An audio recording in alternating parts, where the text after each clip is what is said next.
अब आप सुनो कि एक्चुअली डेवलपमेंट है क्या। अब डेवलपमेंट ना बहुत ईजी सा है, सात पॉइंट लिखने हमें और बहुत ईजी सा है, ठीक है। पहले समझो कि एशियन टाइम क्या था। एशियन टाइम में क्या था कि तीन कम्युनिटी, तीन सिविलाइजेशन, इंडिया, ग्रीस और रोमन। इंडिया के अंदर धर्म का कॉन्सेप्ट था जो कि स्टेट्स अमंग दी हिंदूज को रेगुलेट करता था और ये बताता था कौन सी वॉर अच्छी है, कौन सी वॉर अच्छी नहीं है। ग्रीस में इंटरसिटी स्टेट रिलेशन, मतलब म्यूनिसिपल इंटरसिटी स्टेट रिलेशन के बारे में बात हो रही थी और वो गवर्न होता था रिलीजियस कस्टम के हिसाब से। रोम में दो चीजों को बंटवारा किया, रेस जेंटियम which is law of nation and just civil law, और इसके अंदर भी रिलीजियस कस्टम्स ही, रिलीजियस मोरालिटी ही यूज होती थी, ठीक है। और इस एशियन पीरियड के बाद एक डार्क मिडिल पीरियड आया था, अर्ली डार्क मिडिल पीरियड, जिसके अंदर चर्च का रूल था, यूरोपियन रोमन लॉ सारा चर्च के हिसाब से चलता था, हर एक चीज चर्च के हिसाब से होती थी, ठीक है। तो अभी हमने क्या पढ़ा कि तीन सिविलाइजेशंस थी, Roman, India and Greece. India जो थी वो धर्म के कॉन्सेप्ट एज टू जो दो स्टेट्स हैं, जो हिंदू स्टेट्स हैं, उनके बीच में रिलेशन कैसे होगा और कौन सी वॉर अच्छी है, कौन सी वॉर अच्छी नहीं है। ग्रीस ने रिकग्नाइज किया कि इंटरसिटी स्टेट रिलेशन, उसके साथ साथ इंटरसिटी स्टेट रिलेशन के साथ साथ क्या हो रहा है कि इंटरनेशनल नहीं, रिलीजियस मोरालिटी के बेसिस पे इंटरनेशनल लॉ को थोड़ा देखा जाता था। रोमन ने जूस जेंटियम और जूस सिविले के में बाइफिकेशन किया, इनका भी रिलीजियस मोरालिटी के हिसाब से ही चल रहा था। और एक छोटी सी लाइन ये है कि मिडिल डार्क पीरियड में चर्च का डोमिनेंस था और वो सब कुछ रेगुलेट करती थी, ठीक है। फिर आया origin and birth of international law, जो 9th century to 15th century हुआ। तो यहाँ पे चर्च का फॉल हुआ, रोमन एम्पायर का भी फॉल हुआ। इस फॉल की वजह से rise of nation sovereign state among the Europe हुआ, मतलब सॉवरेन स्टेट्स बनने लग गए विद इन यूरोप। अब इन सॉवरेन स्टेट के बीच में रिलेशंस होने चाहिए, ठीक है। इनके इंडिपेंडेंट ग्रोथ, इन स्टेट्स की इंडिपेंडेंट ग्रोथ की वजह से फॉर्मुलेट हुआ customary conduct of international law. क्या हुआ 9 to 15 सेंचुरी में कि भैया चर्च गिर गया, रोमन एम्पायर गिर गया, अब सॉवरेन स्टेट्स बनने लगे। अब इन सॉवरेन स्टेट्स के बीच में क्या होगा, सॉवरेन स्टेट्स भी तो एक दूसरे से बातचीत करेंगे ना, तो वो बातचीत कैसे करते थे, कस्टमरी कंडक्ट के साथ, जो इंटरनेशनल लॉ का एक स्टार्टिंग पॉइंट बना। फिर हमारा आया हुगो ग्रोचियस, जिसे हम बोलते हैं father of law of nation. इसने बोला कि ऐसा लॉ जो दो स्टेट्स को मतलब बात करता है तो वो लॉ ऑफ नेशंस होता है, ठीक है। वो बोलता है कि ये लॉ ऑफ नेशन आता है लॉ ऑफ नेचर से, और इसका इंटेंशन ये था कि वो रूल्स ऑफ नेशन निकाले which were internal, eternal, unchangeable, independent of special consent. मतलब वो कुछ लॉ ऑफ नेचर के बारे में उसको कंडक्ट करता है, फिर वो बोलता है कि इटर्नल होना चाहिए, अनचेंजेबल होना चाहिए, किसी की रिक्वेस्ट या किसी का कंसेंट की जरूरत ना पड़े। इसने बोला क्या क्या चीज इंटरनेशनल लॉ को बनाती है, वो बोलते हैं custom, treaty, in addition to law of nature. तो तीन चीजों को रिकॉग्नाइज कर रहा है, custom, treaty and law of nature. ऐसी चीज है जो इंटरनेशनल लॉ को बनाती है, ठीक है। और इसने भी जूस जेंटियम और जूस नेचुरले के बारे में बात की। जूस जेंटियम का मतलब होता है लॉ ऑफ नेशन एंड जूस नेचुरले जो नेचुरल लॉ होता है, ठीक है। और 16 to 18 सेंचुरी में ये सब बात हुई, इससे पहले बात हुई, और तीन स्कूल्स बन गए, नेचुरल स्कूल, पॉजिटिविस्ट स्कूल और ग्रोस्टोशियंस का स्कूल, ये हुगो ग्रोचियस का स्कूल। तो नेचुरल लॉ वाले ये बोलते थे लॉ ऑफ नेचर से ही इंटरनेशनल लॉ डिराइव होता है। पॉजिटिविस्ट बोलते नहीं, कस्टम्स और ट्रीटीज से नेचुरल लॉ डिवाइस होता है। और ग्रोचियस बोलता था तीनों से, नेचुरल लॉ जो इंटरनेशनल लॉ है वो डिराइव होता है लॉ ऑफ नेचर से, कस्टम से और ट्रीटी से ही। तो हुगो ग्रोचियस ने क्या बोला कि लॉ ऑफ नेचर है, हमें ये निकालना कि इटर्नल अनचेंजेबल वाला पॉइंट।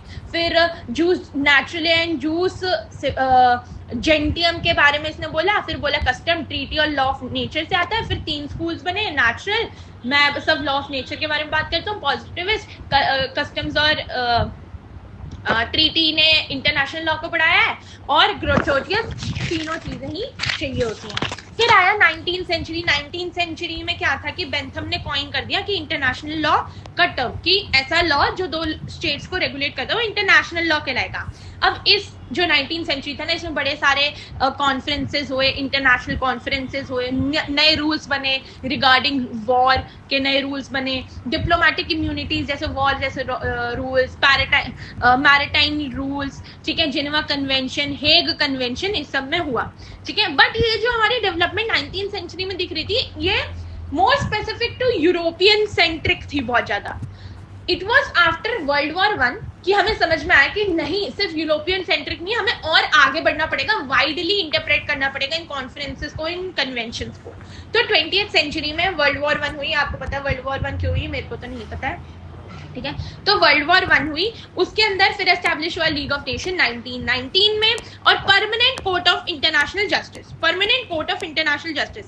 इसके बाद हमें समझ में आ गया कि हमें ह्यूमन राइट्स को भी थोड़ी पावर देनी चाहिए, ठीक है। हाँ, इसके बाद क्या किया गया कि वॉर ट्रिब्यूनल जैसे न्यूरेमबर्ग ट्रायल्स को शुरू किया गया, और इसके अंदर एक्सपेंशन हुआ था ह्यूमन राइट्स से कि वी नीड ह्यूमन राइट्स, और ब्रेटन वुड्स नाम का एक कॉर्पोरेशन भी बना था, ठीक है। तो 19th सेंचुरी में बात करें कि यूरोपियन सेंट्रिक था, इसके अंदर कॉन्फ्रेंसेस हो रही थी, बेंथम ने कॉइन कर दिया, और maritime rules of wall of Nations जैसे रूल्स बन रहे थे, हेग कन्वेंशन साइन हो रहे थे, जेनेवा कन्वेंशंस बन रहे थे। बट यूरोपियन सेंट्रिक था, तो हमें और भी चाहिए थे, क्योंकि वर्ल्ड वॉर वन के बाद हमें समझ में आ गया था कि हमें बाकी सारे स्टेट्स को भी लाना पड़ेगा। और 20th सेंचुरी में क्या हुआ कि वर्ल्ड वॉर वन हुई, फिर हम लोगों को पता चला human rights, human rights, human rights, human rights, league of nation establish हुआ, फिर न्यूरेमबर्ग ट्रायल जैसे वॉर ट्रिब्यूनल एस्टैब्लिश हुए, और ब्रिटेन वुड्स जैसे कॉर्पोरेशन एस्टैब्लिश हुए जिन्होंने ह्यूमन राइट्स का एक्सपेंशन किया। फिर आया post world war two. Post world war two के बाद वो होलोकास्ट के बारे में थोड़ा बहुत लिख देना है कि कितना गंदी चीज हुई, ऐसा हुआ वैसा हुआ। और फिर क्रिएट हुआ हमारा यूएन एक इंटरनेशनल ऑर्गेनाइजेशन जैसा क्रिएट हुआ था, जो स्टेट्स के बीच का कंडक्ट संभाल रहा था, जो ये बता रहा था कि क्या राइट है, ह्यूमन राइट्स हम कैसे आगे बढ़ाएंगे और वो सब। और एक इंटरनेशनल कोर्ट ऑफ जस्टिस ने रिप्लेस किया पीसीआईजे को। अच्छा, वर्ल्ड वॉर वन के बाद जो पीसीआईजे बना था उसको रिप्लेस कर दिया इंटरनेशनल कोर्ट ऑफ जस्टिस ने, आईसीजे। तो जो भी हम लोगों ने जजमेंट्स पढ़ी है ना कस्टम्स के अंदर भी, वो आईसीजे ने ही निकाली है। और यूडीएचआर का अडॉप्शन हुआ, जिनेवा कन्वेंशन का भी अडॉप्शन हो गया था वर्ल्ड वॉर टू के बाद। अब करंट टाइम क्या है कि इंटरनेशनल ज्यूरिसडिक्शन मेच्योरिटी पे पहुंच गए, हमारे पास बहुत सारे रूल्स हैं, बहुत सारी थ्योरीज हैं। इंटरनेशनल लॉ में पीस के बारे में, ह्यूमन राइट्स के बारे में, डेवलपमेंट ऑफ स्टेट्स के बारे में बात हो रही है। लॉ मेकिंग ट्रीटीज जिसे हम इंटरनेशनल लेजिस्लेचर के नाम से डालते हैं वो बन रहा है। इंटरनेशनल लॉ इन्वायरमेंट के ऊपर, लॉ के ऊपर, ट्रेड के ऊपर, ठीक है, साइबर लॉ के ऊपर भी बात कर रहा है। इंटरनेशनल क्रिमिनल कोर्ट बना है 2002 में, और एक यूएन स्पॉन्सर्ड हुई थी एक बॉडी विद एक्सपर्ट एड, जो हम बोलते हैं इंटरनेशनल लॉ कमीशन 1947, जिस दिन इंडिया वो हुआ था, आजाद हुआ था, उस दिन बनी थी। अब एक बार रिवाइज कर लेते हैं कि हम लोगों ने बात किया स्टार्टिंग में तीन एशियन चीजों के बारे में बात की, इंडिया, ग्रीस और रोम। इंडिया धर्म का कॉन्सेप्ट कि दो हिंदू स्टेट के बीच में कैसे चलेगा, और वॉर अच्छी कौन सी होती है, गंदी कौन सी होती है। ग्रीस ने ये बोल दिया कि इंटरसिटी रिलेशनशिप हम लोग रिलीजियस मोरालिटी के हिसाब से चला रहे हैं जी। रोमन ने भी थोड़ा रिलीजियस मोरालिटी पे फोकस करके दो चीजें, जूस जेंटियम और जूस सिविले का हमें वो दे दिया। फिर एक डार्क मिडिल पीरियड आया जिसके अंदर जो चर्च था वो बहुत ज़्यादा डोमिनेंस रख रहा था, रोमन एम्पायर अपना टॉप पे था, और उधर कुछ ज़्यादा डेवलपमेंट नहीं हुई इंटरनेशनल लॉ की। फिर जब बर्थ कब हुआ, 9th century to 15th century में चर्च गिर गया, रोमन एम्पायर गिर गया, इसकी वजह से सॉवरेन स्टेट्स बन गए। सॉवरेन स्टेट्स ने का कंडक्ट बीच में कौन संभाल रहा था, एक्चुअली कस्टमरी इंटरनेशनल लॉ का यहाँ से डेवलपमेंट होना शुरू हो गया। फिर हुगो ग्रोचियस आया, इसे हम लॉ ऑफ नेशन का पापा कहते हैं, ठीक है। इसने कॉइन टर्म की थी लॉ ऑफ नेशन, और इसने बोला कि law of nation law of nature से आता है, जिसके अंदर हम लोग ये ढूंढते हैं कि इटर्नल, अनचेंजेबल और independent of special consent states, ऐसे कंडक्ट्स ढूंढते हैं। इसने बोला जो लॉ, इसने बोला एक होता है जूस जेंटियम लॉ ऑफ नेशन, एंड एक होता है जूस नेचुरल लॉ ऑफ नेचर, इन सब से मिलके ही बनता है। तो ये बोल रहा है कि भैया तीन चीजें होती है जो इंटरनेशनल लॉ से लॉ को डिराइव करती हैं, वो है कस्टम, ट्रीटी और लॉ ऑफ नेशन। तो तीन स्कूल्स बन गए थे 16 to 18 सेंचुरी में कि भैया natural school law of nature, positive school custom and treaty, and Grotian school जो ये बोलता था कि तीनों होते हैं, ठीक है। फिर आया हमारा 19th सेंचुरी, जिसमें बेंथम ने ये बोल दिया जी कि क्या होता है इंटरनेशनल लॉ का क्वाइन टर्म कर दिया, ठीक है।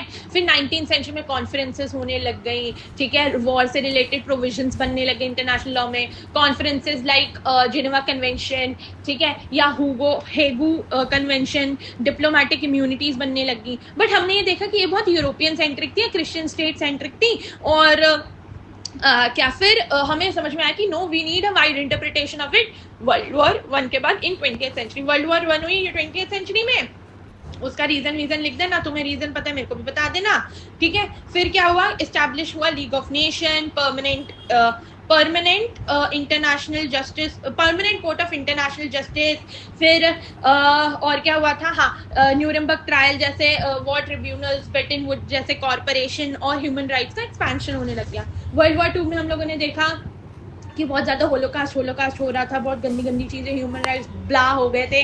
फिर हम लोगों ने यूएन बनाया जो एक इंटरनेशनल ऑर्गेनाइजेशन थी, इंटरनेशनल कोर्ट ऑफ जस्टिस बनाया हम लोगों ने, फिर यूडीएचआर को अडॉप्ट किया हम लोगों ने। तो इससे ह्यूमन राइट्स को वैलिड, ह्यूमन राइट्स हम लोगों ने कैसे एक्सपैंड किए, कैसे हम लोग कंडक्ट को देखने लगे, वॉर क्या होगी, वॉर को हम लोग बचाने लगे कि आज के बाद वॉर नहीं हो गया, ऐसा सब कुछ बस इंग्लिश लिख देना। फिर अब करेंट टाइम में इंडियन जो इंटरनेशनल जूरिस्प्रूडेंस है मेच्योरिटी पे पहुंच गई है, पीस, ह्यूमन राइट्स ज़्यादा होने लगे हैं, लॉ मेकिंग ट्रीटीज होने लगी हैं जो इंटरनेशनल लेजिस्लेचर बनाती हैं, ट्रेड, साइबर लॉ, ठीक है, फिर इन्वायरमेंट लॉ जैसे टॉपिक्स पे इंटरनेशनल लॉ बात करने लग गया है, ठीक है। हम लोगों ने